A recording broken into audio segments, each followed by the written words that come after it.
One morning, a truck with a big scoop on the back was out of control and it literally chopped the top of the car off. Before I started Woodhull Wellness, I worked in wilderness therapy. I worked in sport injury recovery through adaptive yoga, which were both meaningful for me. In fact, when I talk about mindfulness and meditation, something that I talk a lot about is this idea of increasing our threshold to adversity. So every time something hard happens in our life and we have the awareness, I had serious PTSD and I was super afraid to be away from my parents. And I was afraid to, honestly, would not go to bed at night until everyone else fell asleep and I would check and make sure everybody was alive. Discover how Molly transforms trauma into transformative resilience. Listen to the full episode of the Noble Warrior podcast now. Welcome back to Noble Warrior. This is where we turn complexity into a plan you trust and build the inner steadiness to execute it. My guest today, Molly Woodhull, is a corporate wellness founder and a YPO member who helps managers and makers perform with surplus, not scarcity. Her credibility comes from lived practice. A childhood near-death car accident sent her into energy work early, and later a Lyme disease battle that took an elite soccer player from a 5-minute 30-mile to near paralysis. Molly rebuilt using tiny levers. One breath, 1 minute, one choice, and now brings those levers to fast-moving companies. If you lead with high standards and a busy mind, you'll appreciate how grounded and practical she is. In this episode, you'll learn micro practices that actually stick. Her RAIN method: recognize, allow, investigate, nurture. How group practices create collective effervescence. What to measure when the CFO asks about the ROI of these practices. Why the most consistent trait Molly sees in successful founders is persistence, not genius. If you're building your next chapter, post-exit, post-setback, or mid-rebuild, this conversation will give you a 1-minute toolkit and a 12-month container to make it real. All right, here's my conversation with Molly Woodhull. Molly, thank you so much for being here. Let me just jump right into it. You grow up with a family that combine Western medicine with holistic healing. How did those early experiences in the hospitals, giving massages, using aromatherapy, shape your perspective on wellness, physical well-being, and ultimately inspire you to start Woodhull Wellness? What a wonderful question. I mean, it really shaped me into who I am today. I realized at a very young age that health and well-being is about the body, heart, and the mind. And I'm grateful for that experience because it's really opened my mind to different opportunities and healing and really changed the way that I moved through the world. As a young kid, I was really close with my aunt, who is very energetic and very spiritual. And my mom is as well.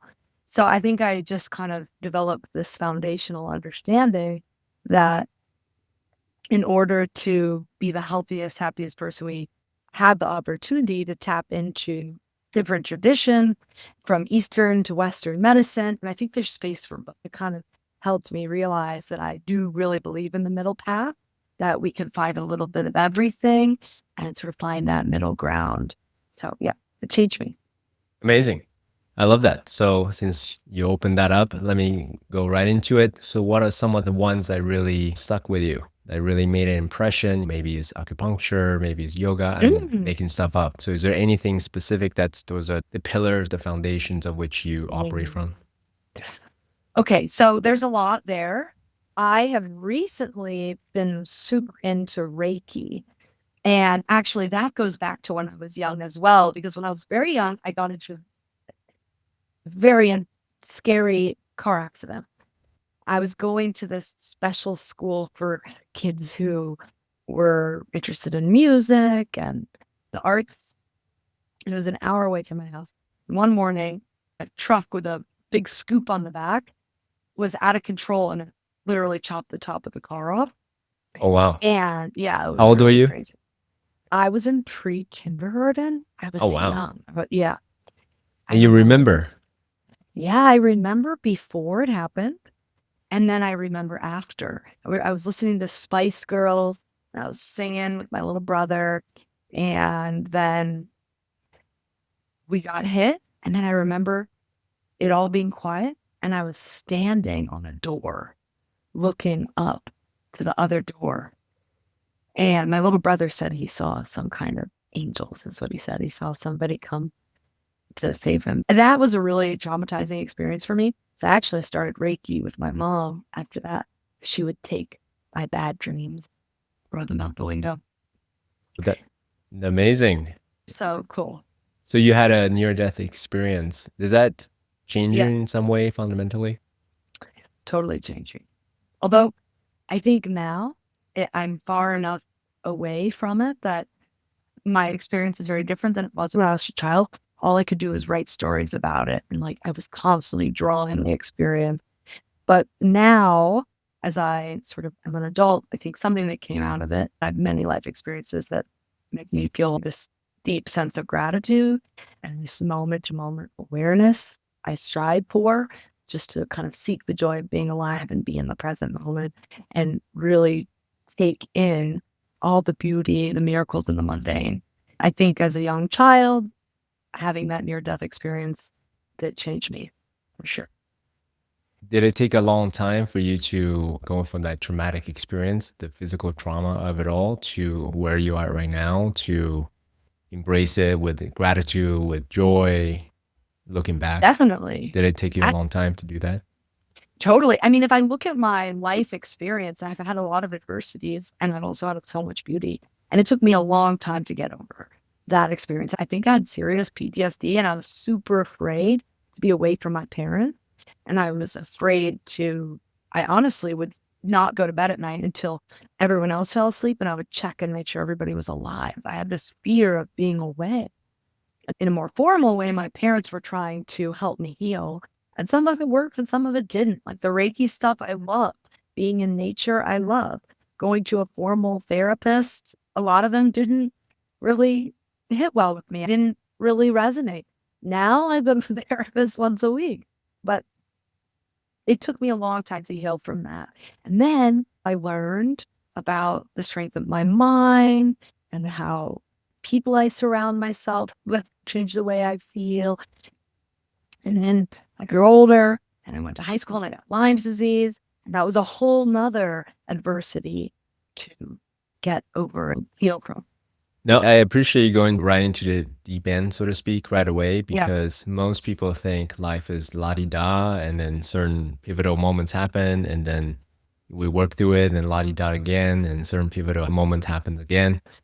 My experience is, to your point, something may have happened. It may left an lasting impression, positive or negative, Yeah. and then something else is going to happen. So I believe the work isn't, okay, let me be completely process this and now I'm perfect, I'm 100% healthy. It's just the ongoing work, very similar to the way I would articulate to fitness or Mm. nutrition or things like, or even just cleanliness. Totally. You eat every day, you take a shower every day. Yeah, so it's ongoing work as a way to maintain our hygiene, right? Physical, mental, emotional, spiritual, all these things. Curious to know your Oh, thoughts. no, I totally agree. In fact, when I talk about mindfulness and meditation, something that I talk a lot about is this idea of increasing our threshold to adversity. So every time something hard happens in our life and we have the awareness, the mental and emotional strength, mindfulness to take a breath, to kind of relax the nervous system, right? And then come back to the hard thing, we increase our ability to deal with that hard experience. This is not just chilling us out and making us, relax. It's actually increasing our ability to deal with hard things. It's so interesting and it's so simple, but every time I come across a difficult task in work, for example, and I need to take a moment, I recharge, I go for a walk, I do some mindful hydration, or I connect with my breath, and I come back, that same that same thing at work feels a little less hard. And so it's about increasing your tolerance to adversity. And I think that you're totally right. It's not about eliminating the adversity and then being like, okay, I'm totally fine. That was really tough. I'm going to go and be la-di-da. Because it doesn't really happen. No, it doesn't. I think this idea of perfection or perfect health or perfect prosperity or perfect relationship, I really appreciate what you said. Again, I'm a coach, so I relate to you. I always tell people, do you take a shower every day? Do you eat every Totally. day? Does that mean that you're done forever? No, of course not. You just keep going and you do your best to keep going. I love the point of the illusion. It really is. And that's when, I think a lot about finding miracles in the mundane and finding sort of beauty in the hard stuff in life too. If we can take a second and breathe, and reflect, and then try again, we might actually have some gratitude for that adversity that we come up against in life. That doesn't mean Yeah, it for doesn't sure. I think hurt. that's really the best attitude, Yeah, totally. No. And I think at the fundamental level, at the atomic unit level, that it's the moment to moment gratitude and take it for as a gift rather than a curse. And I think that's fundamentally what I as a coach would like to share with people. And it's hard, right? In the moment of intensity or pain or setbacks or whatever the case may be. But having a mentor, having good people around you, I call them noble allies, is just they help right level setting the attitude towards it. So that's beautifully said. Thank you.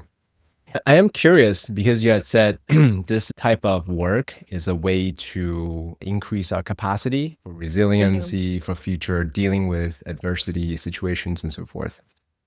Stephen Kotler, who is an expert on flow, he actually had a quantifiable number, 23%. Whatever your capacity is, you want to do 23% more. I think that number is arbitrary, but nonetheless, here we are. So I'm curious, what's your take regarding intentionally putting one in a situation where you're stretching yourself or pushing, like David Goggins, like 200%. Let's go for the burnout, basically. So Yeah.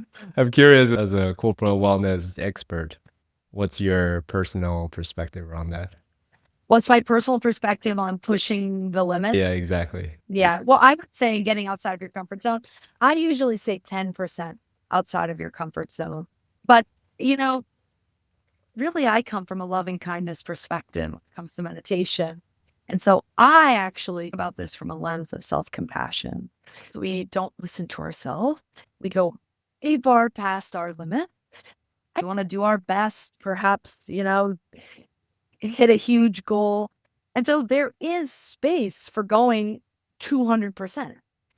I think where the mindfulness comes in is when you hit your limit, you understand that you need to take a break, that you can slow down to speed up. So I don't have an exact number on what I think you should do in terms of getting outside your comfort zone or finding flow. But what I do know is it's normal and natural and human to overdo it sometimes. So instead of being really judgmental of yourself and getting down and creating negative self-talk, my invitation is to take a moment to reflect, understand what's going on, and begin again. Yeah, I agree.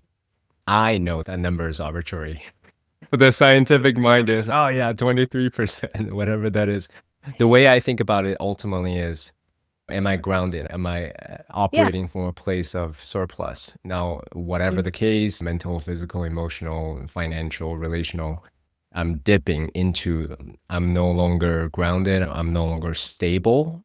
It's okay to push through it, no problem, but that's certainly not a recipe for sustainable growth and development, well-being, basically. Yeah. And many people these days don't even know what it feels to be grounded. And so we really have to start with the foundations of the breath and connecting to the physical body, the heart, and the mind. But I think many modern workers and just people in general are so disconnected and disassociated from their body, heart, and mind that they don't even know what it means to feel grounded. If someone out there doesn't know what that feels like, there is hope. Yeah, for sure. So let's get a little practical. This is because we are here on Noble Warrior. We're not just here talking about the esoterics of spirituality. Everything is fine, operating from the space of harmony and peace and joy. Hmm. Yes, and life is challenging sometimes, right? Today, people are talking about the possibility of recession and the possibility of the geopolitical instability, right? That's on the macro. On the micro, there's obviously many other things, right? You experienced something quite intense, shall we say? Right? You were a varsity soccer player running 5.3 per mile, which is super fast. I've never run a 5.3 myself personally. And then suddenly not being able to move due to Lyme Yeah. disease, right? So Yeah. that's sudden, it's like game changing. How did you navigate, right? This all of a sudden chaos, instability, taking away all of your physical capabilities. How were you able to Wow. navigate that? I asked that question why you think is contextually speaking, there are always things happening in our lives, macro or micro. So I think giving something practical versus the, oh yeah, you just wait until you're totally centered, then that's not very Totally. relatable. So go ahead. Wow. Great question. So life altering for me. And at first I pushed. I mean, I went to my doctors and I was taking a lot of medication, but I was fearful. I was so fearful. I felt that I had no control over what was happening, over my body, over my health and well being.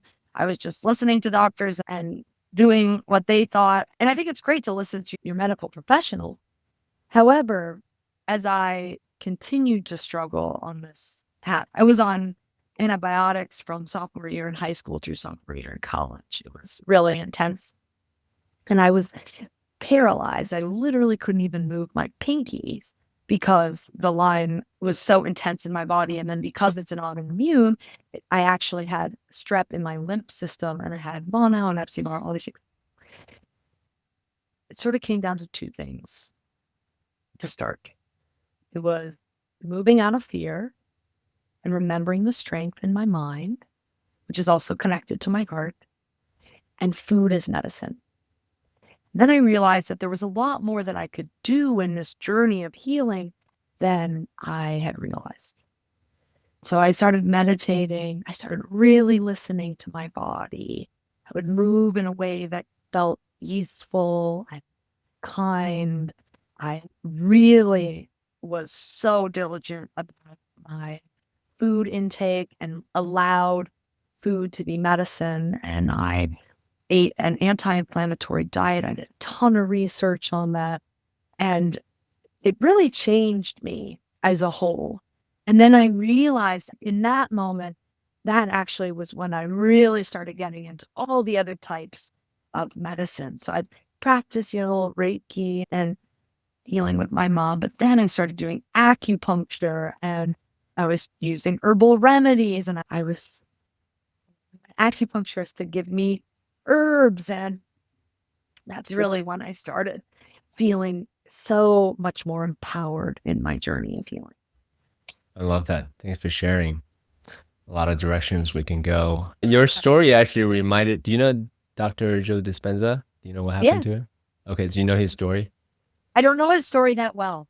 He was a chiropractor, successful business, was bicycling and got hit and then basically broke his spine and then he was paralyzed from the waist down or something like that.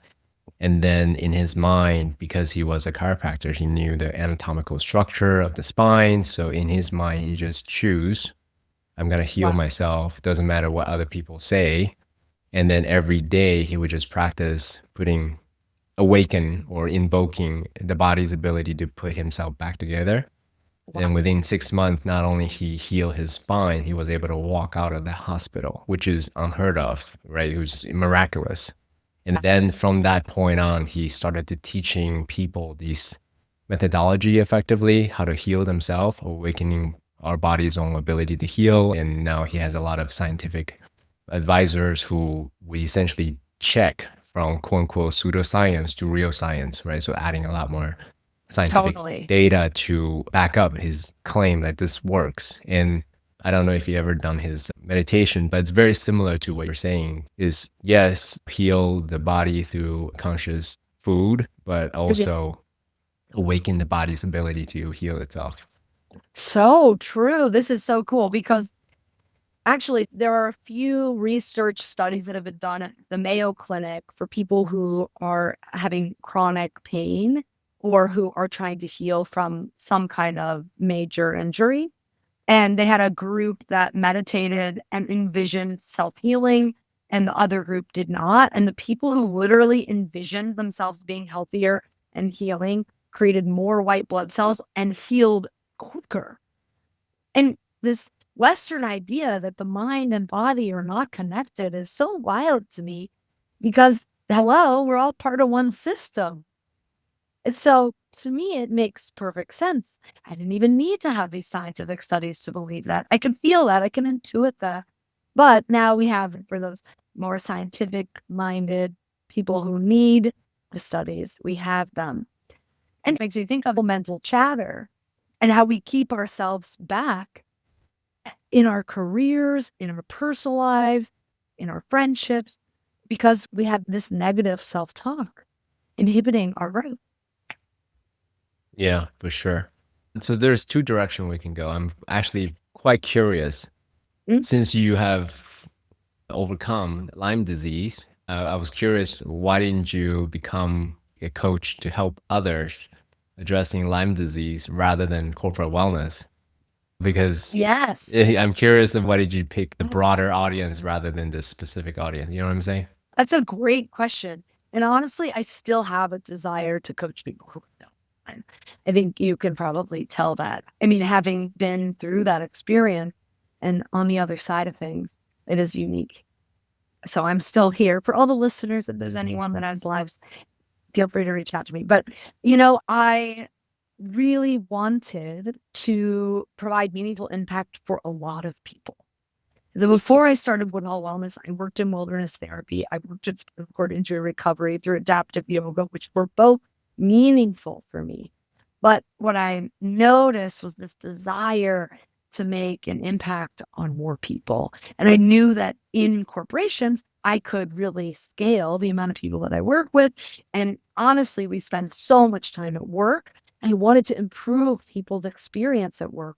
And I wanted to give managers the opportunity to have self-reflection, kindness, compassion, so that they can provide that to the people that they're leading. And hopefully the trickle down or the effect is that when we practice mindfulness and meditation and I coach in a corporate setting, that sense of loving kindness and self-reflection and peace and ease that we develop together also is translated into the clients that these people work with, to their peers, and of course, they bring it home with them. So Yeah. that's kind of why I went in that direction.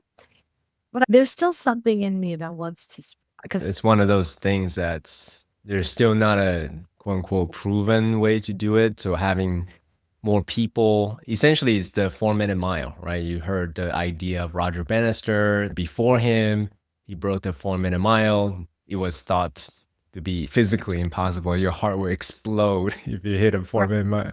And then he did it. And then the year after that, 16 or 23 people did it because he broke the limiting belief that this is now possible. So similarly, seeing Molly succeeding in overcoming Lyme disease, yeah, or someone like Dr. Joe Dispenza, if they can do it, I can do it too.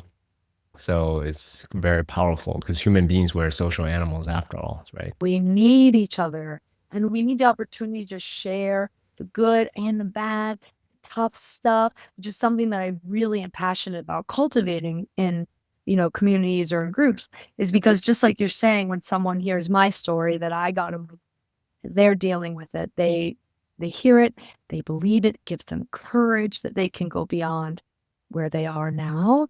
And I think that same sort of idea can be connected to most of us in our everyday lives when we feel overwhelmed, anxious, and burnt out, overworked.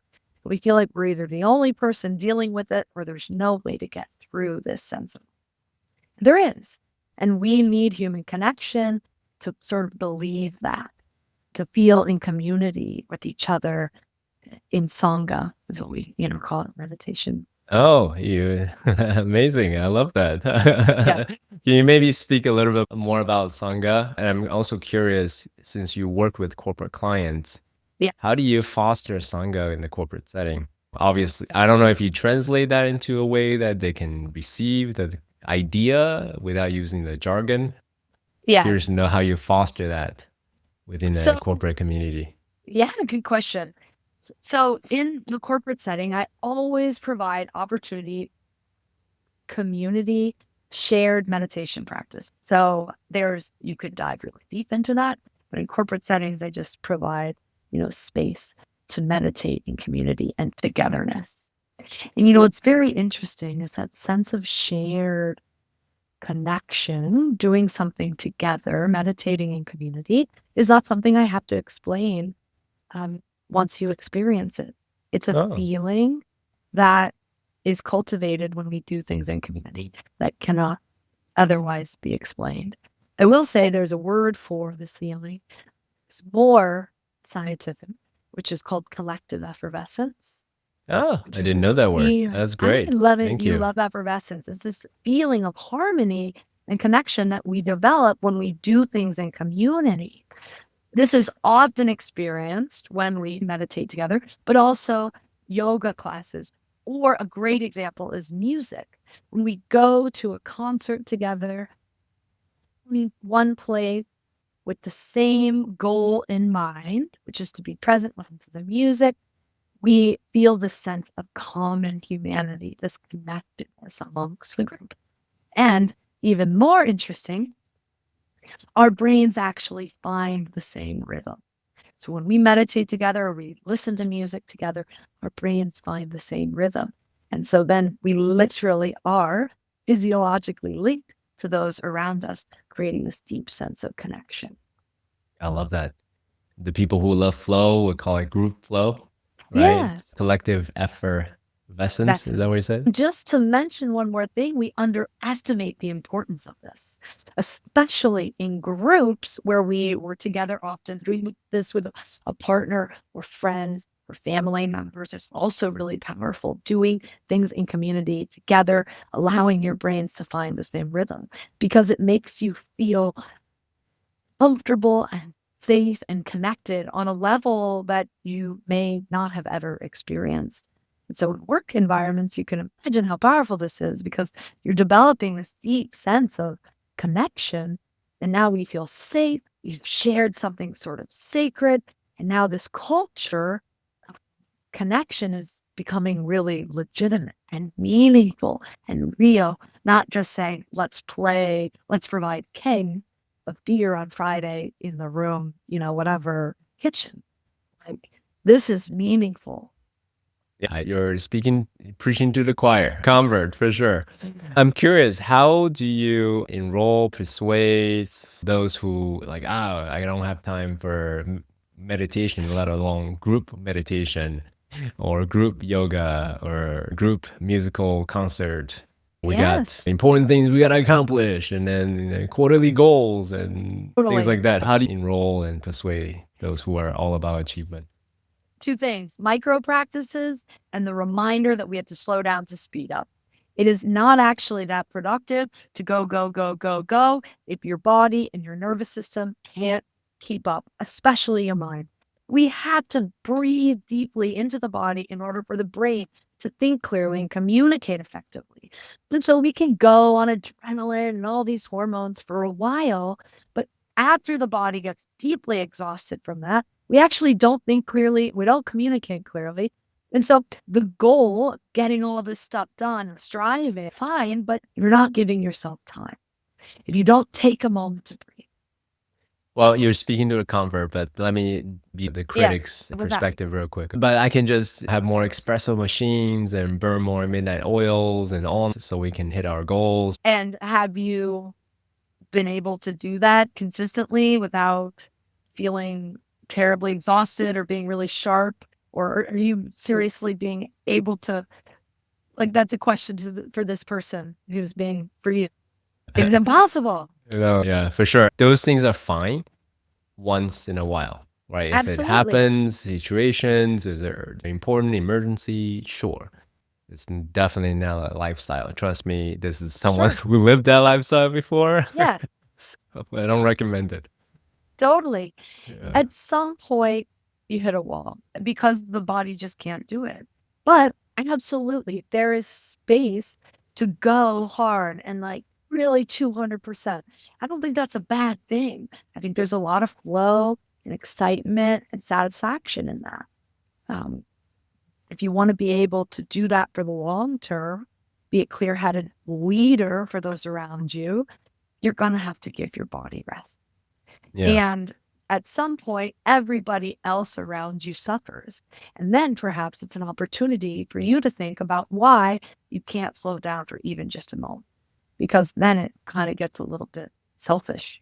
Maybe there's something in your mind you don't want to address. So, you can always dive into that. Yeah. Do you tell him that, by the way? I do. Oh, you do? I do. Amazing. That's Yeah, the good. I other love that. day I was teaching for about 100 people, and probably 75% of the group was super in. And there was another, maybe 80%. And there's 20% who I noticed was very resistant to practicing. And at the end of our meditation, I said, this sense of peace that you cultivated lives within you every minute of every day, which means that we can return to this place whenever we wish. That is very uplifting.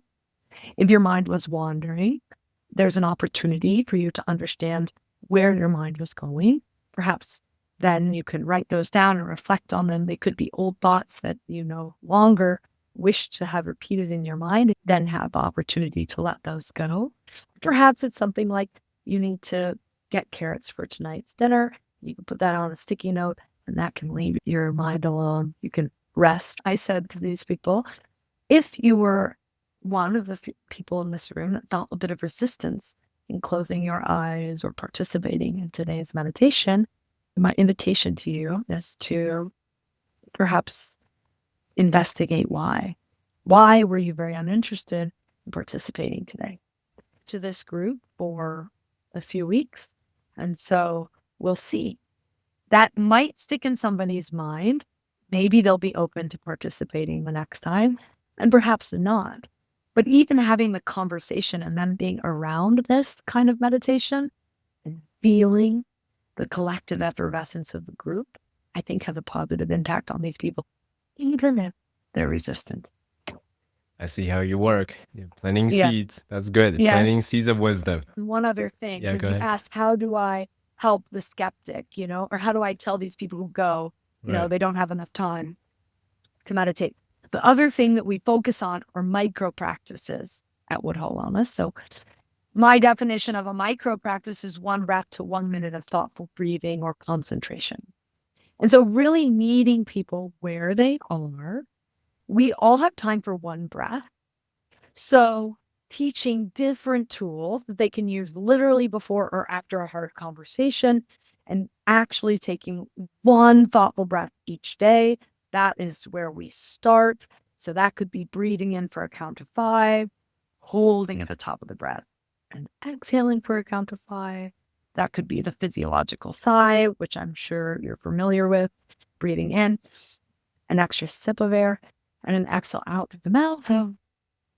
So these are tools we can use on the go that make a physiological difference in the brain and body. I love that. And Yeah, the physiological sigh, especially made popularized by Dr. Andrew Huberman. Andrew.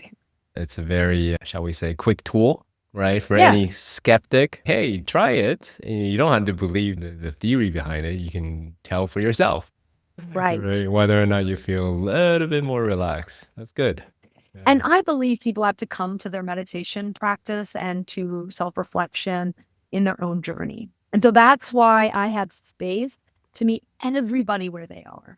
I sit on my meditation cushion right behind me all the time.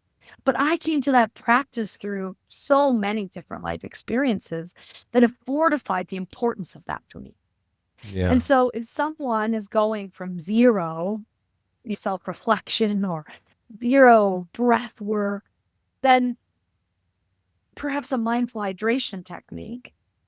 Why don't you speak a little bit more about this because you mentioned it twice. Okay, well, Speaking about vibration hydration. or EFT tapping is a great one. So you have water with you right now. I have water. I also have some iced coffee. And sometimes getting out of our thinking mind means to get into the physical body or into sensations. Now, sometimes the physical body can carry a lot of tightness and tension and therefore create tightness and tension in the mind. So we have to be curious. But sometimes if we're really in the thinking mind, buzzy, we can't get out of it, and we have water, or coffee, or tea, we can move our awareness to the sensation of drinking, having one sip of whatever might be in front of you. This is a very simple practice, but it's actually quite complex once we slow it down. So we smell the aroma of whatever is in front of you, feel the temperature of the drink in your hand. We hold the liquid in the mouth, and then we follow that all the way down to the belly. You'll notice you can even feel it moving through the throat, sometimes even into the belly. Very similar to eating exercises. But this is something that can immediately relax the nervous system, move us out of that monkey mind, that thinking mind, and into the present moment. And for some people who don't identify with connecting to their breath, this is a tool that is easy. It's not embarrassing. You can do it anywhere. And once a person who is a skeptic feels and experiences how they change in that moment, then they start to believe in these things. So there's so many different ways we can get people in, right? Just got to find, it's like not being a reader and then you read the best book and now you're a reader. It's like you say you're not a meditator and then you find the tool that works for you and then you're in, you're hooked. I appreciate the work that you're doing. I'm smiling a lot because this is a smile of recognition. So I see the subtle nudging that you're doing. I love it. Yeah. So as I used to work for corporate, so I can understand the mindset of founders and CEOs and presidents and so forth. Sure. And they're very ROI driven, right? And they want measurable outcomes. So for you as a corporate wellness teacher, what frameworks or metrics do you use to demonstrate the impact of these micro practices, meditation, mindfulness, and stress reduction, creativity, productivity, so forth? So there are actually a lot of studies now that focusing on mindfulness, meditation, all these different techniques that I teach, because we are informed by science. Although, of course, I have my own spiritual beliefs. So from a teaching perspective, we make sure that we stay grounded in science. And so there are so many studies from Harvard Business Review, the Berkeley Greater Good Institute, which is an awesome resource, the Compassion Cultivation Program at Stanford, where I studied, Gallup surveys, and all of these major institutions are constantly studying the impact of mindfulness, meditation, breath work. And so I am constantly learning myself, always trying to be in my own little continued ed through these institutions. I study through that and share the statistics that they are gathering in their studies. And then I take what I learned from all these different places and bring that together to create the programs that we've developed at Woodhull Wellness. Of course, I try and take surveys and pre and post surveys and develop my own statistics, but I don't have a data analytics team as robust as, say, Google Search Inside Yourself program. But I can utilize what I've learned from these programs and speak to the larger studies. So that's sort of how I prove the ROI. Yeah. Are there any specific, I know I love data, so if it's up to me, I would interview every single person and give them 50 questions so I can really understand the qualitative and the quantitative improvement from micro practices, so forth. But not everyone's into that. So I'm curious, what are maybe like 3 or 5 top metrics? Hey, if you measure these things, then they can easily show the trend line of meditation or micro practices improving performance. Yeah, so a lot of the questions that I ask, and honestly, this could be one of my weak points. I could do better. Perhaps I need to get a little coaching from you on good cues to ask. But the things that I had asked in the past that have been helpful is I start at the beginning. Typically, when I work with companies, I work for 12 months. So we'll get a pre-survey. kind of middle of the ground 6-month check-in and a post survey. And I'm asking questions at the top, like, how stressed are you on a 1 to 10, 10 being so stressed you can't think, and typically by the end, we see that people are feeling a lot less stressed. Or I say, do you utilize mindfulness and meditation practices on the daily? If so, what are those? Most of the time, it's no. Most of the time, people say they don't even utilize their day. And after 12 months, they're utilizing the most productive breath. They're utilizing EFT tapping, hydration. So more qualitative data, I would say. But those are some cues that I have. I mean, with ChatGPT, qualitative data could be quite useful, right? You can, Yeah, hey, here's absolutely. 100 survey results. Make sense of it. Give me That's a a good narrative, idea. right? Yes. Oh my gosh. I'm going to do that. And I'm going to check in with you and show you what I find. Please do. One thing that I would say, again, I'm a nerd about this transformation or behavior shift. Yeah. Most people know what to do. For example, let's Yeah. say I want to lose my weight or gain more muscles. You eat less and then you exercise more and you sleep well. Yeah. These are the things that everyone knows, So right? true. But yet Yeah. people don't take the things they know there is to do. Oh, I should Yeah. go to the gym. I should eat better, or I should sleep more. Yeah. I'm curious, what techniques, what insights do you have to really foster this behavior shift of, hey, I'm really stressed out. If I were to just use these micro techniques, a minute a day, one conscious hydration practice a day, then I will be better. Do Yeah. you find that information is sufficient, or there is some other personal motivation that you had to tie it in to actually do the behavior shift? Yeah. So the way that we support people for 12 months is really intentional because we provide opportunity to be accountable to not just yourself, but perhaps the group and to the program. So we have found accountability outside of yourself is very important. Consistency, connecting to all different types of learners, and incentives. That is really how we increase participation and help people change their lives, because we all know what to do, but we have a lot of things we have to do every day. And if our own knowing of what is right was enough motivation, we would all have 6 packs. We would drink enough water every day, eat perfectly, but it's not, because the human, that is just, we're too complex. It's not that easy. We're not that black and white, not that straightforward.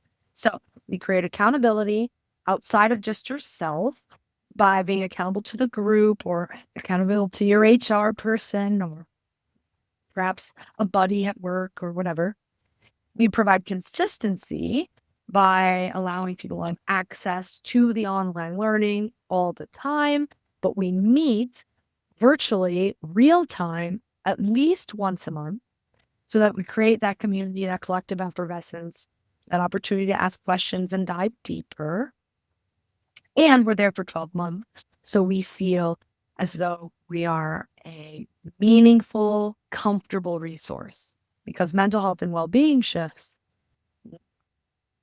It is imperative that you have someone who is comfortable, reliable, and it doesn't feel safe to invest in change. It's just going to leave. So a one-time lunch and learn is very inspiring, but it doesn't give the participants really the opportunity for long-term change. We have to give them consistency. You mentioned incentive. What kind of Yes. incentive is, because I'm curious about, yeah, what specific incentive are you talking about? Working in corporate setting, I have a lot of options for incentive. So I work with whoever is in charge of integrating wellness into their company, and it depends. Sometimes it's extra PTO, sometimes money into a 401k or into an HSA, or sometimes it's literal cash. Sometimes it's getting your name onto a board of rock stars at the company and you're recognized as somebody who's, diving deeper or growing. Every company's different because their benefit structure just are different. But what I find is that little bit of extra incentive outside of your desire to do better and feel better is a really big help. Just like when we go to the gym, we feel better and we feel stronger, but we might fit better in our clothes and we feel like we look a little better. And that is an extra incentive beyond the physical health that you gain from being consistent in the gym. I love that. Thank you for Yeah. that. Yeah.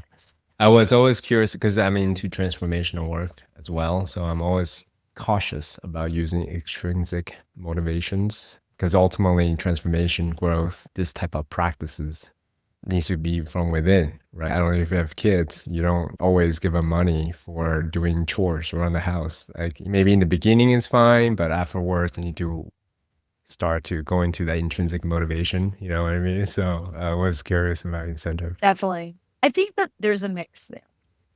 And I'm speaking to a lot of different learners. So I want to make sure that for the people who are having a hard time starting, they have an extra incentive to get going. And that person who is really closed off or perhaps very skeptical, if I can just get them into it and begin somewhere, then we're making progress. Yeah, no, I understand and I like your approach. Let me know how that goes and best of success there. And I want to mention something about ROI quickly. Yeah. So asking those questions that we were talking about earlier, how do we prove somebody's more productive or less stressed? But another thing that I really like to speak to HR teams about and just to people is like turnover is really expensive, really bad for culture and exhausting. So if I were to provide a wellness program for everybody in an organization, and we don't even try to measure how much more productive people are, we could measure how people feel simply in how they feel authentically supported by the company. They have pride to work somewhere that sees them as a whole human being beyond just a cog in a wheel. Have they decided to stay at their work because of these extra opportunities to learn and grow as a person as a whole? So there are a lot of ways to measure your return on your investment. Productivity and efficiency and less stress are important and something that we can affect. Your mind, but sense of culture and staying somewhere is also important. And I was going to say, the statistic probably, but based on a Harvard Business Review study, how often does your mind wander when you're awake? Do you know what percentage your mind is wandering in your everyday life? I'm assuming very high, probably Yeah, 90% or 80% or something like that. it's almost 50%. It's 47% of your waking life. Your mind is thinking about the past, fretting about the future, not focused on the task at hand. I think that study is very generous. Yeah, I think it's generous and it's definitely increased. It's definitely increased because our attention spans are getting shorter. But think about that. That is directly correlated to anxiety, depression, apathy, inability to sleep. And not to mention, to me, the whole name of the game is presence. If I'm sleep deprived, how present can I be? I'm 50% version of CK to talk to Molly. And then really the performance is probably 50% or less because anyways. So you're preaching to the choir. So I totally get it. You're so right. And presence is something that can be felt. So beyond the fact that if we go, that our body physiologically just, despite how much you want to be able to grind, you sometimes need a break so your physical body can function effectively. And presence is also something that is felt. And so what are one of the top most important aspects of a leader? And we're all leaders in our lives somewhere, home, with friends, at work, is this ability that, or is this feeling that when you're speaking to people, you're actually listening when they're speaking back to you, that you're actually present. People want to feel heard. And if you don't ever build this mindfulness muscle, you're living in the modern world where we have 1,000 notifications and a million different communication platforms, and we're being literally conditioned to not focus on something for more than a few seconds. You can't be present, therefore you're not a good leader. It's actually really hard for you to listen, so you're not actually bringing in the info that you need to help people feel that they're being heard. And then you're not very efficient at work because you can't process it all. So it's really quite this self-perpetuating cycle that makes you very inefficient, unhappy, and probably not a very good leader. So, yeah. I agree. All of it, all of the above. Make sure you go to mollywoodhullfitness.com. Yeah. I'm being serious. Evident that you have done your personal work. You put a lot of care into what you're building for these corporate clients. So I just want Thank to you. give you a little heads up, a little nod. So Thank that you. way I recognize game. That means a lot. Yeah. So segue for a little bit. Our Yeah. audience here, typically they're entrepreneurs in transition, Sure. doing some existential shifts, whether it's they just sold a business or starting a new business, or they have some Sure. personal upheavals or health crises. I'm curious from your personal journey, whether Yeah. it's Lyme or going through COVID, what strategies have helped you face uncertainty and come out with more clarity so that you can find a meaningful path forward in your life? There are so many strategies. And I think that's actually important to say because as humans, we're very dynamic. And so not one meditation is going to work for you perhaps forever or every day of your life. So I have developed, say, a toolkit of meditation and wellness techniques that help me feel my best. So sometimes that's Reiki and acupuncture. That's somebody else taking care of me, holding space for me, moving energy through my physical body. Sometimes every day, a little bit, that's connecting to the breath. I say it all the time, but slowing down to listen to the internal chatter, to start to understand what is going on inside the body, heart, and mind. For example, the other day, for like 2 weeks, I felt this sense of tight in my chest. It was kind of fuzzy in my head, and I just could not get rid of it. My natural tendency as a human, which I think many people do, was to push it away or to try something else or focus my attention elsewhere. Finally, you would think it would take me much less time than 2 weeks to really dive into this, but finally I sat down, I closed my eyes, and I got curious. And I just tried to find this feeling. I just noticed it. I actually used a technique called RAIN. Tara Brock made this sort of well known. It's an acronym for recognize, allow, investigate, nurture. And I use this technique a lot. Whenever I'm really feeling lost or I'm not sure what's going on, I close my eyes, I connect to the breath, and I practice RAIN. I recognize what's happening in my body, heart, and mind without any desire to change or move away from. I just recognize this feeling of tightness and tension, right? And then I investigated it. Is it new? Is it old? That was actually really insightful because part of it was new and part of it old and familiar. Is it big or is it small? Is it in my head or is it in my heart or is it in my gut? And it finally became clear by recognizing and investigating, not trying to run away from it, became clear that this was a sense of fear for me that I was experiencing. And some was old fear and some new fear. It allowed me to negotiate my relationship with that feeling because I knew one, I could feel it and sit with it, and I wasn't going to collapse, die because I could handle it, right?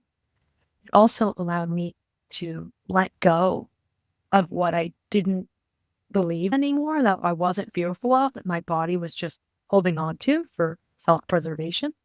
It also allowed me to have compassion for the fear that I'm feeling about my new ventures in work and in life and in love. So recognize, allow, investigate, and then nurture. So then I could bring in some self-compassion and kindness, which all adults and all people need more of. So that is one really powerful technique that I use. Also nature. I try and get into nature all the time. Thank you for sharing that. I love that. Yeah. RAIN. Yeah. Right. So let's go a little deeper there because in Mhm. our pre-podcast conversation, you hinted at this deeper, perhaps even spiritual connection that you feel when you're in nature.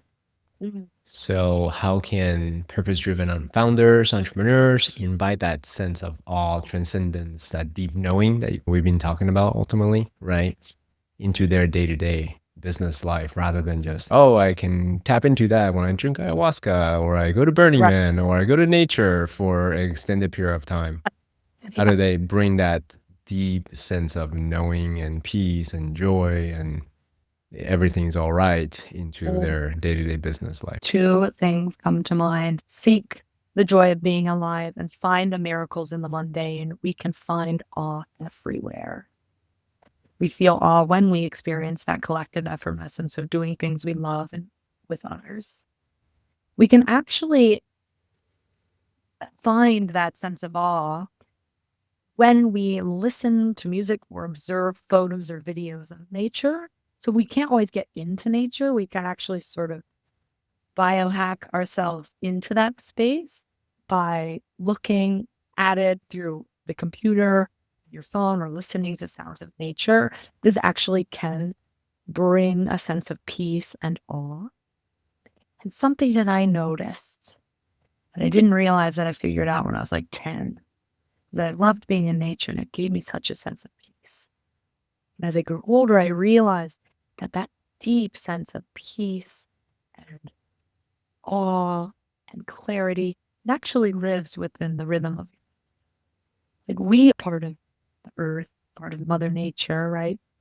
And so each time I actually fall into the rhythm of my own breath, I can feel into that sensation of deep knowing and peace that is connected to the earth, the wind, the skies, the mountains.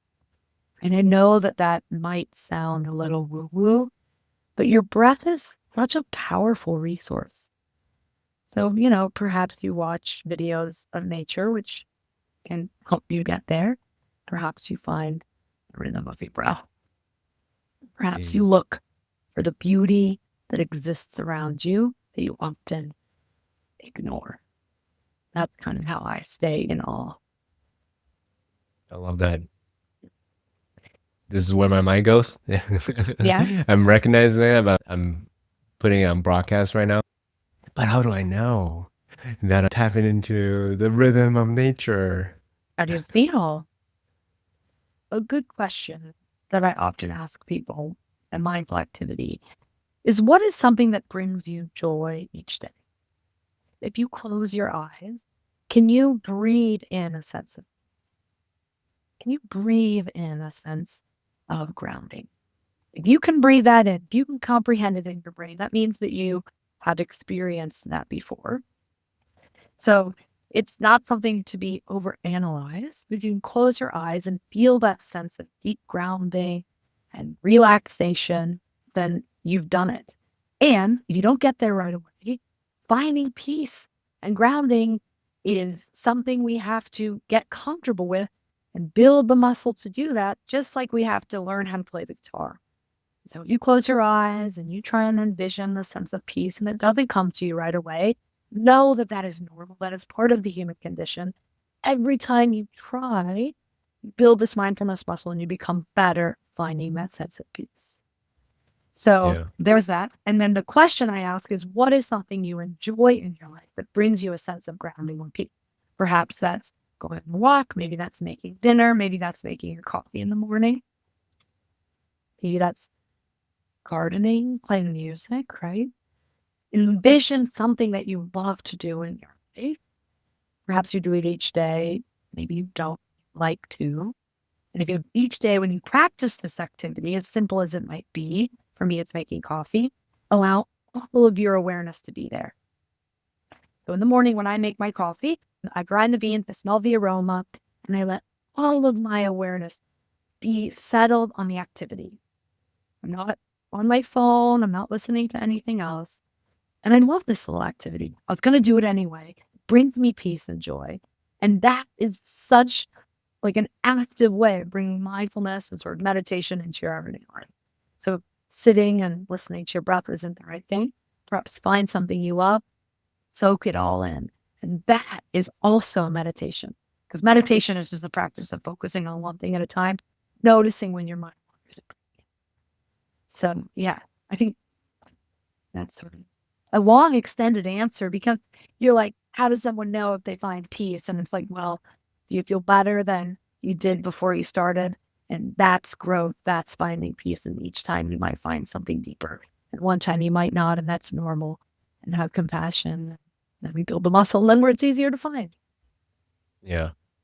I think what you're describing is the mechanics of tapping into or deepening one's sense of presence. Yeah. And then starting with something that they already love doing, whether it's music or playing with your kid or chewing chocolate or Yeah. drinking a cup of coffee. Ultimately, that's just mechanics, right? So start with an activity that one enjoys, and that's a great place to begin. And then ultimately get into such a presence that even when you're doing something that you don't particularly enjoy, mundane or stuck in traffic or otherwise, you can still bring that presence and still finding odd in everyday mundane moments. Yeah, exactly. It's a lower lift. It's just a place to start. Yeah, for sure. I'm curious, actually. So on this podcast, I interview a lot of entrepreneurs in transition, and often we also talk about community. So a lot of them join different parts of communities like EO, YPO, Vistage, and this type of things, because these are the type of people who understand the unique pains and challenges of being an entrepreneur. So I'm curious for you, where do you find your community, your Sangha as an entrepreneur? Because you yourself are a community builder, right? Where does the community builder go to be with other types of entrepreneurs and so forth? Absolutely. Well, I sit on the board of YPO Denver, YPO here in Denver. And I actually am the board chair of YNG, which is a community of younger entrepreneurs.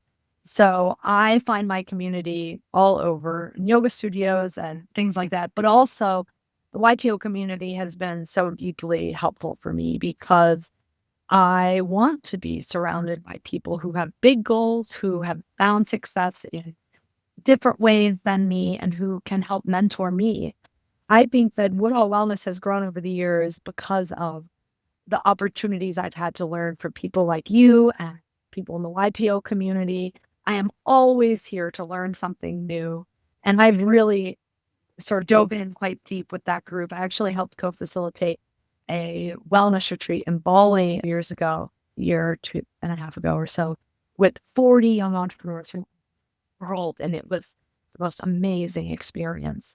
So I'm always trying to connect and learn from people who have done it better than me or before me or differently. I think it's so important. So from a place of experience, they hear me speaking about these type of things a lot. So they don't need to hear from me anymore about this. But I'm curious, what would you say is a unique characteristic, trait, qualities of these successful entrepreneurs from your perspective? Actually, I had a whole conversation about this the other day in a board meeting. There's an older entrepreneur, he's 75.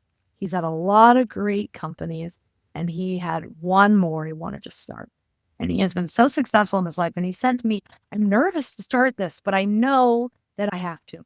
I just have to. It's something that's been a goal of mine. And he said, I don't think it's about being a rocket scientist. I think it's about persistence. We ended up having the most interesting conversation about running your own thing and being an entrepreneur and finding success in life. And it's not about being the smartest in the room, funniest in the room, the most handsome in the room. It's really about persistence to keep going after each time you fail. Every time you have that hardship, you have the ability to bounce back from hardship, right? Resilience, but you're just persistent. You keep going. You continue to learn after a mistake. You just keep going. And I think that is a common trait amongst everybody because who is successful in business, because we all have failures. We all have embarrassments. We all try something that doesn't work. We have major success and then slower few years, and just stick to it. That is it. Amazing. Let me ask you this, Molly. We're landing the plane shortly, so I wanted to ask a last couple of questions here. Looking back, right, because you started this 2017, it's been going through COVID and personal challenges. Knowing what you know today, obviously the race isn't over, so you're still in the middle of a journey. But knowing what you know today, what would you say is something that you're really proud of, something that you deem as a quote unquote metrics of success in Molly's life? I feel really proud about who we've worked with. We have worked with people in all different industries and made a seriously positive impact for people all over the world. Like we work with teachers and doctors and CEOs and linemen and electric companies and people in warehouses, men and women, everyone. We have worked with such a wide variety of people. And I feel totally proud to have my work be focused on improving the mental health and well-being of people so that they can feel better and do better for themselves and others around them. And I feel grateful for you for asking me that question because I don't reflect on it enough. I just want to keep going. I just want to keep building my business. I do take a moment to reflect on my fears. And I do feel grateful often for the miracles in the mundane, but going to self-reflection and thinking about that's important for me. So thank you for asking. You're very welcome. That's a good one.